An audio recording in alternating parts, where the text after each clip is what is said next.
صاحب د ترغیب و ترهیب د ام المؤمنین حضرت عایشې صدیقې رضی الله تعالی عنها په روایت سره د محمد رسول الله یو حدیث را نقل کړی.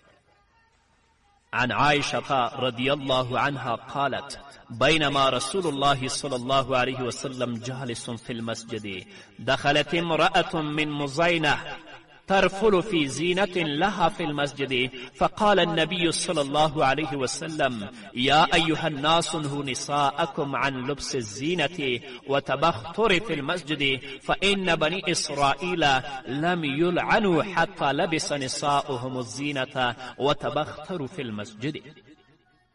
ام المؤمنین حضرت عائشة صدیقه رضی الله تعالی عنها فرمای چې نبی کریم صلی الله علیه وسلم په جماعت کې ناست و چې د مزینه قبیلې یوه ښځه جومات ته راننوتله. هغه ښځه د خپل د زینت په لباس کې په جومات کې په ناز او انداز روانه وه. محمد رسول الله وفرمایل ای خلکو خپلې ښځې د زینت د لباس اچولو نه او په جومات کې په ناز سره د تللو نه منع کړئ، ځکه بني اسرائیلو باندې لعنت ونه کړی شو تر دې چې ښځو د زینت لباس واچوه او په جومات کې په ناز باندې تلل شروع کړل.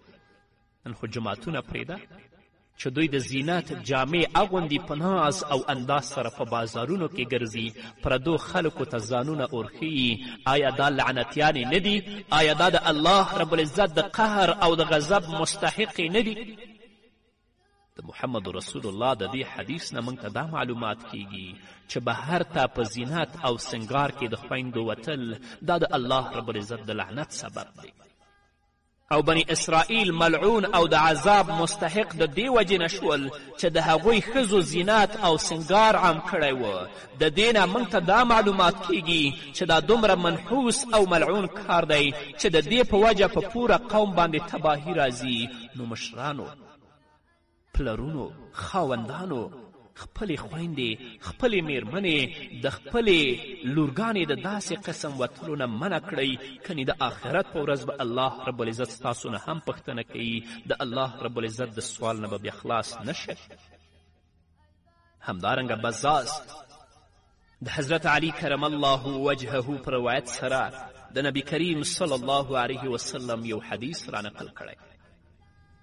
عن علي رضي الله عنه أنه كان عند رسول الله صلى الله عليه وسلم فقال أي شيء خير للمرأة فسكتوا، فلما رجعت قلت لفاطمة أي شيء خير للنساء قالت لا يراهن الرجال. حضرت علی کرم الله وجهه فرمای چې زه نبی کریم صلی الله علیه وسلم سره وم نو محمد رسول الله وفرمایل کوم یو څیز د ښځې دپاره بهترین دی؟ خلک ټول خاموشه پاتې شول. حضرت علی کرم الله وجهه فرمایي کله چې زه فاطمې رضی الله تعالی عنها ته واپس راغلم نو